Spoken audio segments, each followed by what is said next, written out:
Pada video kali ini kita akan membahas sebuah kasus seorang pria yang mengalami masalah rumah tangga dan menceritakan perselingkuhan istrinya di sebuah forum internet. Postingan itu kemudian mendapat respon banyak orang. Tapi tidak ada orang yang tahu bahwa kisah itu akan berujung pada kejadian yang sangat menyedihkan.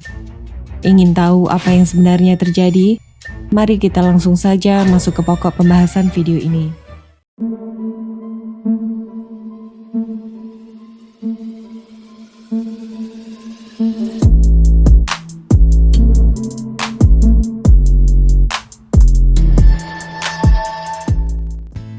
Pernahkah teman-teman mendengar tentang Reddit? Reddit adalah sebuah website atau platform yang memiliki jangkauan forum terbesar di dunia. Karena platform ini mengizinkan setiap pengguna menulis topik apa saja yang mereka inginkan dan pengguna lain dari seluruh dunia bisa berkontribusi memberikan pendapat atau membahas topik yang sama. Reddit lalu terbagi menjadi beberapa subreddit di mana setiap subreddit membahas topik berbeda. Bila mengunjungi situs ini, maka kita bisa menemukan komunitas yang membahas berbagai macam topik seperti masalah politik, hobi, binatang peliharaan, olahraga, dan banyak lagi topik lainnya. Sayangnya pada tahun 2014, situs ini diblokir oleh pemerintah kita karena mengandung unsur pornografi. Di salah satu komunitas paling populer di Reddit adalah subreddit untuk pengguna yang ingin minta nasihat mengenai hubungan asmara. Di sini, orang biasanya datang untuk menceritakan masalah hubungan mereka, dan para pengguna lain akan meluangkan waktu, memberikan nasihat, dan berbagi pengalamannya sendiri.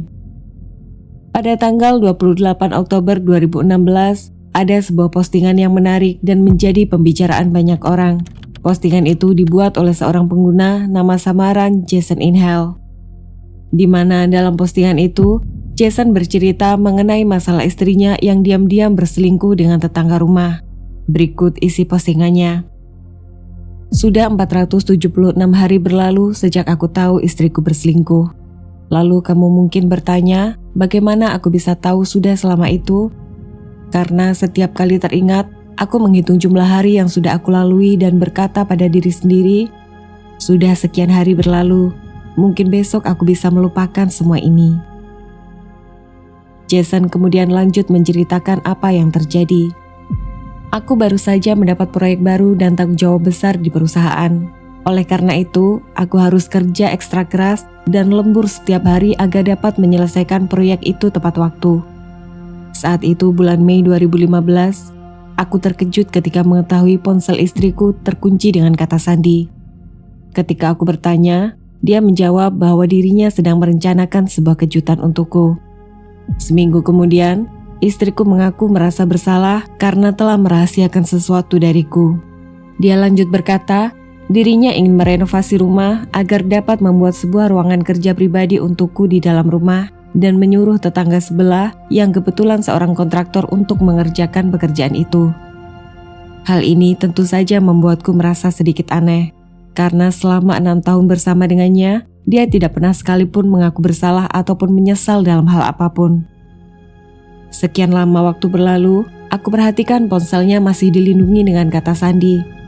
Aku mulai merasa ada sesuatu yang tidak beres. Semakin hari, aku semakin sering melihat dia menggunakan ponsel sambil senyum sendiri. Ketika ditanya, dia menjawab tidak ada apa-apa dan langsung menaruh ponselnya. Suatu pagi, aku menunggu sampai dia mandi, lalu mengambil ponselnya sebelum tertutup kata sandi. Aku kemudian memeriksa semua pesan singkat dalam ponsel itu dan menemukan sebuah pesan yang dia kirim pada tetangga sebelah rumah. Aku sedang tidak berpakaian, apakah kamu mau datang ke sini? Kira-kira pesannya seperti itu. Selain itu, tidak ada pesan lain, tapi aku tahu dia telah mengatur ponselnya agar menghapus secara otomatis setiap pesan yang masuk setelah waktu tertentu.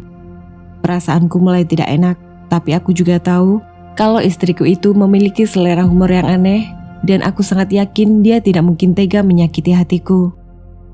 Waktu kemudian berlalu, renovasi ruang kerja sedang dikerjakan. Tapi setelah diperhatikan, aku mulai merasa aneh karena progres pekerjaan berjalan sangat lama dan tidak kunjung selesai. Aku kemudian berinisiatif memeriksa aktivitas istriku menggunakan Google Timeline. Dari sini aku tahu bahwa dia sering mematikan GPS ponselnya. Singkat cerita, pada bulan Juli, pikiranku semakin kalut dan berpikir macam-macam. Aku lalu meminjam ponselnya dengan alasan ingin menginstal program antivirus terbaru. Setelah ponsel itu diserahkan, aku secara langsung menginstal sebuah software agar dapat menghidupkan GPS dari jarak jauh untuk memantau setiap pergerakannya. Aku juga menaruh sebuah software khusus dalam ponsel itu agar semua pesan masuk yang dia kirim dapat dibaca dari ponselku atau melalui komputer kantor. Pada keesokan harinya, ibuku minta bertemu dengan kedua cucunya. Istriku lalu mengantarkan kedua anakku pergi ke sana dan langsung pulang ke rumah. Dari kantor, aku bisa membaca pesan istriku saat dia mengundang tetanggaku datang ke rumah. Tapi lelaki itu tidak bisa datang karena sedang ada pekerjaan di tempat lain. Pada malam hari, saat kedua anakku pulang ke rumah, kami sekeluarga pergi keluar makan bersama. Tetanggaku membawa tunangan dan anaknya ikut serta. Istriku terlihat sangat bahagia. Dia kerap tertawa dan bergurau sana-sini. Setelah selesai makan, para wanita lanjut pergi ke bioskop untuk menonton sebuah film layar lebar. Sedangkan aku bersama tetanggaku dan anak-anak pulang ke rumah. Setibanya di rumah, anak-anak langsung masuk ke dalam kamar untuk bermain video game. Aku dan tetanggaku itu duduk di sofa ruang tamu. Pada saat itu, istriku mulai mengirim pesan dan minta selingkuhannya meluangkan waktu karena dia ingin berhubungan intim dengannya. Istriku lalu lanjut mengirim foto dirinya dalam keadaan telanjang di kamar mandi.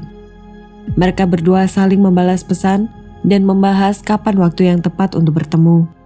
Keduanya akhirnya setuju bertemu di hari Senin pagi saat aku sudah berangkat kerja. Meskipun marah membaca pesan-pesan itu, tapi aku berusaha menahan diri dan menunggu waktu yang tepat untuk membongkar perselingkuhan mereka. Keduanya lalu berkata bahwa mereka saling mencintai. Tetanggaku menulis, "You are Michael now." Dan istriku membalas, "Always have been and always will be." Saat istriku tiba di rumah, aku langsung menyuruh dia duduk di sofa dan langsung bertanya, "Jadi kalian saling mencintai satu sama lain?" Istriku yang ditanya langsung membela diri dan pura-pura tidak mengerti apa yang aku tanyakan. Sedangkan tunangan tetanggaku mulai marah dan minta dijelaskan apa yang sebenarnya terjadi. Aku lanjut bertanya pada istriku, apakah mereka selama ini saling mengirim pesan.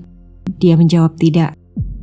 Aku kemudian memperlihatkan bukti percakapan mereka dan istriku langsung mengaku bahwa itu baru pertama kali. Lalu aku bertanya, apakah dia pernah mengirim foto dirinya? Istriku kembali menjawab tidak. Aku kemudian memperlihatkan foto telanjang yang dia kirim. Setelah itu aku bertanya, apakah mereka berdua pernah berhubungan intim? Istriku menjawab tidak. Tapi kali ini aku tidak bisa berbuat apa-apa karena tidak memiliki bukti langsung sama sekali. Aku kemudian mengancam akan meninggalkan dirinya. Dia berjanji aku tidak akan lagi bisa menemui kedua anakku bila berani menceraikan dirinya. Istriku juga mengancam akan menceritakan masa laluku pada semua orang bahwa aku pernah coba mengakhiri hidup sendiri saat di bangku SMA sehingga tidak pantas diberi hak asuh atas anak-anak. Dia lanjut berkata bahwa ini semua salahku. Aku terlalu sibuk bekerja dan selalu terlihat stres di rumah. Istriku mengaku dia hanya ingin punya teman bicara. Lalu dia memberikan ultimatum agar aku berpikir matang sebelum mengambil keputusan atau dia yang akan mengambil keputusan untukku. Tunangan tetanggaku coba menengahi dan berkata bahwa hubungan keduanya mungkin tidak serius karena mereka belum pernah berhubungan terlalu jauh. Dia bilang, alangkah sayangnya bila hubungan pernikahan harus bubar di tengah jalan, padahal kami terlihat seperti pasangan sempurna selama ini. Setelah mereka pulang, aku lanjut bertengkar dengan istriku. Aku memilih tidak tidur bersama dengannya malam itu. Selama 1 minggu ke depan kami terus bertengkar. Sampai akhirnya kami setuju berpisah untuk sementara waktu. Aku tetap tinggal di rumah, dia lalu membawa kedua anakku untuk tinggal di rumah orang tuanya. Pada hari Senin, aku berangkat kerja seperti biasa. Saat sedang meeting dengan atasanku di kantor, aku tiba-tiba menerima sebuah pesan singkat dari istriku. Dia berkata bahwa dia telah menceritakan masalah pertengkaran kami pada anak-anak, dan dia meminta aku juga berbicara langsung pada mereka. Saat aku pulang ke rumah, aku menemukan kedua anakku sedang menangis. Mereka ternyata diberitahu bahwa aku marah dan mengusir ibu mereka keluar dari rumah. Anak pertamaku menangis karena mengira aku juga marah padanya, sedangkan si bungsu turut menangis karena melihat kakaknya menangis. Dari sini aku mulai khawatir bahwa istriku akan membuat kedua anakku menderita bila aku berani meninggalkan dirinya. Aku terpaksa harus menekan perasaan dan memohon agar mereka semua dapat kembali tinggal di rumah. Istriku setuju dengan syarat aku harus minta maaf pada selingkuhannya. Aku benar-benar sakit hati, tapi aku menekan perasaan hati ini dan tetap pergi minta maaf. Semua berjalan seperti biasa, tapi aku tidak bisa melupakan masalah ini. Aku khawatir tidak bisa membuatnya bahagia dan dia kembali berselingkuh. Lalu setelah 1 tahun berlalu, pada suatu hari istriku kedapatan mengirim pesan dan foto dirinya lagi. Tapi kali ini dia mengaku salah kirim dan bermaksud ingin mengirim foto itu padaku. Aku sebenarnya tidak percaya, tapi aku memilih diam dan tidak memperbesar masalah. Sejak kejadian itu, aku tidak bisa tidur sama sekali dan merasa tidak tenang. Ini semua akhirnya menyebabkan aku tidak konsen kerja dan performaku di kantor jadi berantakan. Tolong beritahu aku bagaimana cara mengatasi dan move on dari semua ini. Setelah membaca postingan itu, banyak pengguna Reddit menulis komentar dan mengutarakan pendapat mereka. Berikut beberapa komentar yang masuk. Aku tidak bisa percaya kamu masih tinggal bersama dengannya. Aku tidak bisa percaya kamu memohon padanya untuk tinggal. Aku tidak bisa percaya kamu minta maaf pada tetanggamu. Hajar saja orang itu lalu pergi ke pengacara. Aku harap kamu simpan semua barang bukti dan tanya pada pengacara bagaimana caranya bisa mendapatkan hak asuh atas anak-anak. Istrimu memang keparat. Dia sudah pasti tidur dengannya dan sengaja bikin kamu minta maaf. Dia tidak mungkin mengakui perbuatannya. Aku yakin dia akan membuat hidupmu menderita bila berani menceraikannya. Tapi kamu tetap harus lakukan itu. Kemungkinan besar saat ini dia punya nomor ponsel atau alamat email baru agar dapat terus berhubungan. Istrimu sangat jahat dan toksik. Kamu harus putuskan apakah kamu akan menceraikannya sekarang atau saat kedua anakmu sudah besar dan keluar dari rumah. Makin cepat makin baik. Semua komentar yang masuk menyarankan agar Jason menceraikan istrinya dan berusaha mendapatkan hak asuh atas kedua anaknya. Setelah membaca semua komentar itu, Jason akhirnya mengambil sebuah keputusan yang kemudian akan merubah seluruh jalan hidupnya. Pada tanggal 1 November 2016, Jason kembali online dan menulis sebuah postingan di subreddit dengan judul "Update, aku mengikuti saran kalian." Berikut isi postingannya. Aku sudah berusaha memperbaiki hubungan dengannya, tapi dia seperti tidak peduli sama sekali dan selalu menolak ketika diajak pergi konseling. Aku sudah putuskan harus bercerai dengannya dan pergi bersama kedua anakku. Minggu depan aku akan bertemu dengan pengacara. Terima kasih banyak untuk kalian yang sudah membantu. Mari kita lihat apa yang akan terjadi selanjutnya. Para pengguna Reddit lalu mengucapkan selamat dan memberi kata-kata dukungan. Mereka semua berharap yang terbaik dan mendoakan Jason Inhale dapat melewati masa-masa sulit ini dengan baik. Sekitar 2 minggu kemudian, pada tanggal 17 November 2016, pihak kepolisian menerima sebuah panggilan 911. Montgomery County 911, where's your emergency? 203 South Addison Street, In what town? Darlington. Hey, what's going on there? I just myself and my 2 children. Yourself and 2 children? Mm-hmm. Okay, and what's your name? Brandy Worley. Brandy what? Worley. Okay. How do you spell your last name? Worley. And where are the children at? In my daughter's room on the floor. In your daughter's room on the floor? Okay. And what caused you to do this today? My husband wanted a divorce and wanted to take my kid. I won't let him have my kid. Okay, and how old are your children? 7 and 3. Okay, and where are you at? In my living room. Are you armed now with the knife still? No, it's in my children's room. Perempuan yang melakukan panggilan 911 itu ternyata bernama Brandy Worley. Dia mengaku pada polisi bahwa dirinya telah mengambil nyawa kedua anaknya dan berusaha mengakhiri hidupnya sendiri. Brandy beralasan dia melakukan itu semua karena suaminya ingin bercerai dengannya dan tidak rela bila kedua anaknya ikut suaminya. Saat tiba di lokasi, polisi menemukan 2 anak kecil dalam keadaan sudah tidak bernyawa di dalam kamar. Hasil otopsi kemudian menyatakan keduanya menderita luka tusuk pada bagian leher.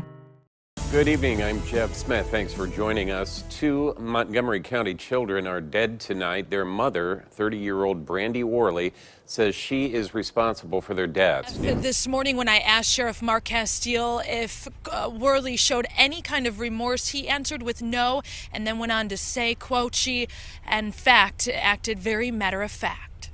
The first deputy arrived at the residence and confirmed that 2 children were in fact deceased at 4:43 a.m. Neighbors say the 2 children brought a smile to everyone. Berita mengenai kasus ini segera berkembang dan dibicarakan banyak orang. Para pengguna Reddit mulai menghubungkan dengan cerita Jason Inhofe dan mencari tahu apa yang sebenarnya terjadi. Mereka membanjiri kolom komentar dan membahas kemungkinan Jason Inhofe adalah suami Brandy Worley. Tapi sayangnya mereka hanya bisa berspekulasi karena tidak seorang pun bisa memastikan hal itu. Beberapa hari kemudian, rasa penasaran dan kekhawatiran mereka akhirnya terjawab. Beberapa media sosial menulis bahwa suami Brandy ternyata bernama Jason Worley. Bisa kita tebak, Jason Worley lah orang yang menulis forum Reddit menggunakan nama samaran Jason Inhofe. Mereka berdua menikah pada tahun 2009 dan memiliki 2 orang anak. Si sulung bernama Tyler berusia 7 tahun dan si bungsu bernama Charlie berusia 3 tahun. Jason bekerja sebagai software engineer di sebuah perusahaan informasi teknologi dan Brandy istrinya full-time menjadi ibu rumah tangga. Setelah kejadian ini, Jason merasa sangat terpukul. Dia tidak pernah menyangka istrinya bisa begitu tega mengambil nyawa darah dagingnya sendiri. Jason benar-benar tidak ingin bertemu dengannya lagi dan langsung memasukkan gugatan cerai. Keduanya akhirnya resmi bercerai pada bulan Maret 2017. Singkat cerita, saat sidang atas kasus ini dimulai, Brandy mengaku pada malam kejadian dia menunggu sampai kedua anaknya tertidur. Setelah itu dia mengambil sebilah pisau dan menghabisi nyawa putranya terlebih dahulu. Saat itu, Charlie sempat terbangun karena mendengar teriakan kakaknya dan langsung menangis. Setelah Tyler sudah tidak bernyawa, Brandy kemudian menghabisi nyawa si kecil. Sedangkan Jason yang pada saat itu sedang berada di ruangan basement tidak tahu apa yang terjadi. Dalam persidangan, Brandy mengaku tidak bersalah karena menderita gangguan jiwa. Tapi pemeriksaan dokter ahli menyatakan sebaliknya. Setelah beberapa kali persidangan, tepat pada tanggal 19 Maret 2018, Brandy Worley yang berusia 32 tahun pada saat itu akhirnya dinyatakan bersalah dan dijatuhi hukuman 120 tahun penjara. Setelah sidang putusan itu, Jason menulis sebuah postingan terakhir di Reddit dengan nama samaran baru Jason Inhofe. Setelah kejadian itu, Jason mengaku dirinya berusaha keras bertahan hidup meski terasa sangat berat. Dia sangat rindu dan selalu terpikir kedua anaknya. Berbulan-bulan dirinya tidak bisa tidur karena selalu mengalami mimpi buruk hampir setiap malam. Dia akhirnya kehilangan pekerjaan dan menjadi pecandu alkohol dan sempat dirawat di rumah sakit karena pernah beberapa kali coba mengakhiri hidupnya sendiri. Tapi Jason sangat beruntung karena selalu mendapat dukungan keluarga. Setelah melewati masa-masa terberat dalam hidupnya itu, dirinya bisa bangkit dari keterpurukan. Dia sekarang sudah mendapat pekerjaan baru dengan posisi dan gaji yang tidak terlalu beda jauh dari pekerjaan sebelumnya. Jason juga mengaku tidak tahu harus merasa apa setelah mendengar hasil putusan pengadilan. Karena menurut dia, apapun hasil putusan itu tetap tidak bisa mengembalikan kedua anaknya yang telah tiada. Tapi Jason sangat berharap mantan istrinya itu menghabiskan sisa hidupnya dalam penjara dan menyesali semua perbuatannya. Di akhir postingan, Jason menulis sebagai berikut. Kalau aku bisa memberi masukan dari pengalamanku ini, kita harus selalu meluangkan waktu bagi orang yang kita cintai.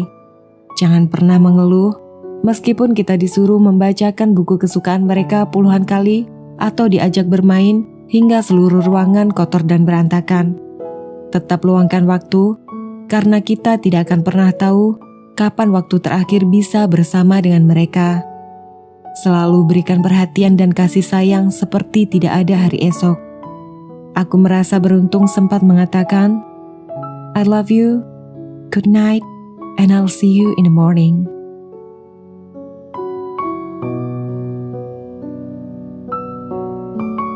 Oke everyone, sampai di sini dulu cerita mengenai Jason in Hell. Terima kasih banyak sudah menonton, dan sampai jumpa di pembahasan yang lain.